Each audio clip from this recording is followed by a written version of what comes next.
Growing Deer is brought to you by Bass Pro Shops and Cabela's. Also by Reconics, Trophy Rock, Eagle Seed, Nikon, Winchester, Lacrosse Footwear, Blood Sport Arrows, Flatwood Native, Morel Targets, Non-Typical Wildlife Solutions, Hooks Custom Calls, Montana Decoy, Summit Tree Stands, Drake Non-Typical Clothing, House Lubricator, RTP Outdoors, Yamaha, Fourth Arrow, Scent Crusher, iScope, Mossy Oak Properties of the Heartland, Hunter's Blend Coffee, Motorola Lighting Solutions, Scorpion Venom Archery, Code Blue, Decode, G5 Broadheads, Prime Bows, and Redneck Hunting Blinds.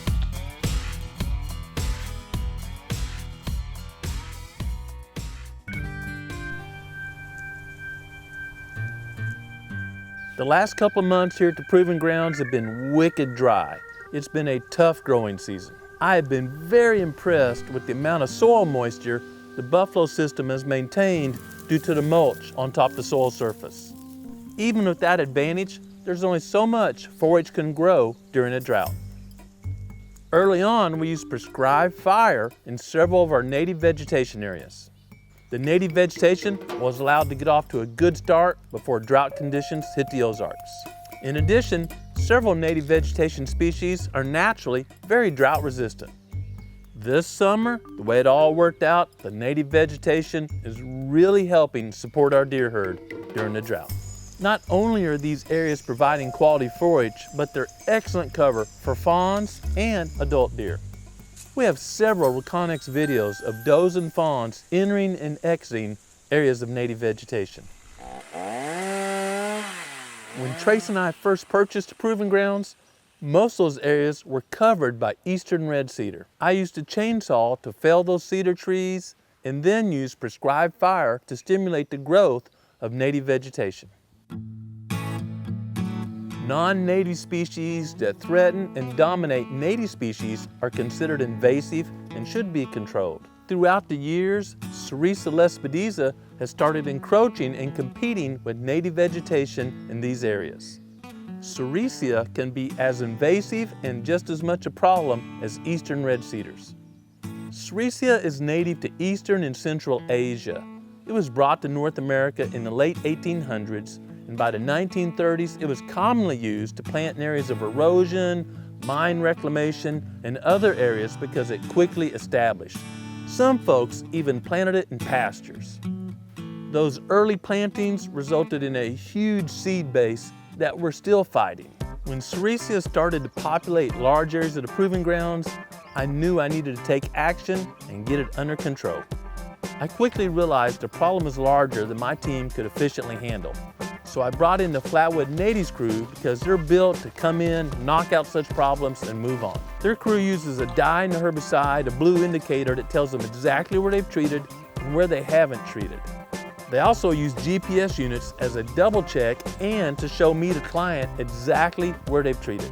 It's not enough to contain these areas. You want to treat these areas to stop the seed production so it won't spread. Flatwoods did a great job of killing all the Sericea on the Proving Grounds, but that's the growing Sericea. There was a seed bank. Now the problem got much smaller after their first application, and now my team can spend about a week of summer or a few days and go around and treat the Sericea that's coming back from the seed bank. The objective is to control Sericea each year before it makes seed. Sooner or later, other native species will colonize the area and keep that seed base from germinating. Well, out this morning, standing in a bedding area that we've been managing for multiple years to improve the native habitat.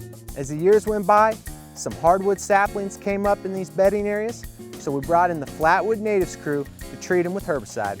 It's been several years since Flatwood Natives treated this bedding area, but we're still seeing the results of their hard work. Right behind me, there are multiple hardwood species that are dead. The leaves are no longer shading the ground around them, and native grasses and forbs are growing.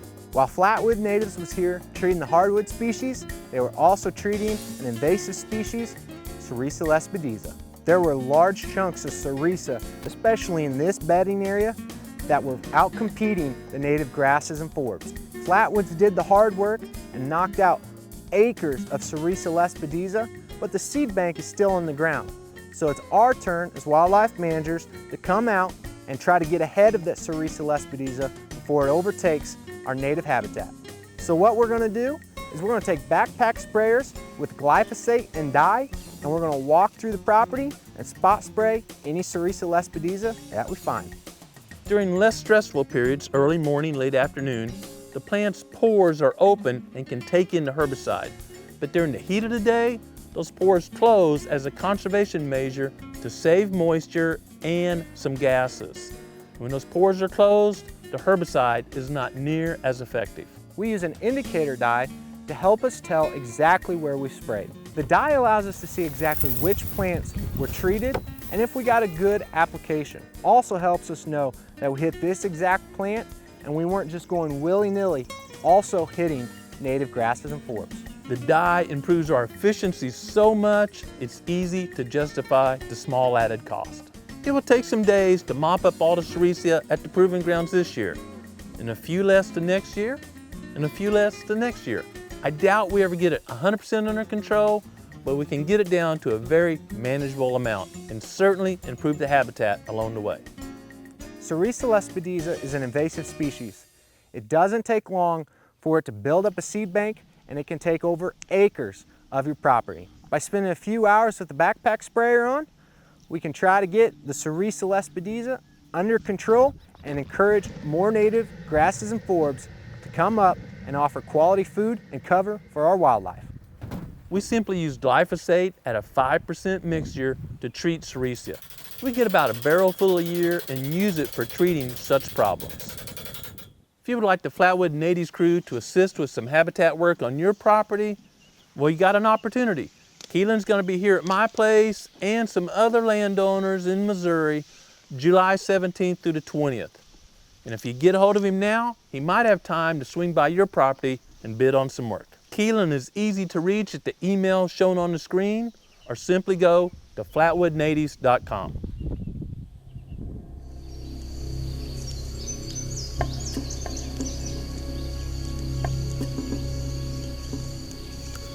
Usually by early to mid-July, bucks have developed enough unique antler characteristics to be identified from last year. So I think he's coming out right here, and I think he's using this little flat. He's kind of working on the downhill. See, kind of flat, and then it turns down. He's either working right on that flat or right below it. So I mean, if we hung in this tree, well, it's that time of year. Bucks are growing antlers, and it's time to start putting our hit list together and create a game plan on how we're going to hunt them this fall. Recently, we set up this Reconnex camera overlooking a newly extended food plot. We were thrilled when we checked the camera and Swoops was showing up here in back door.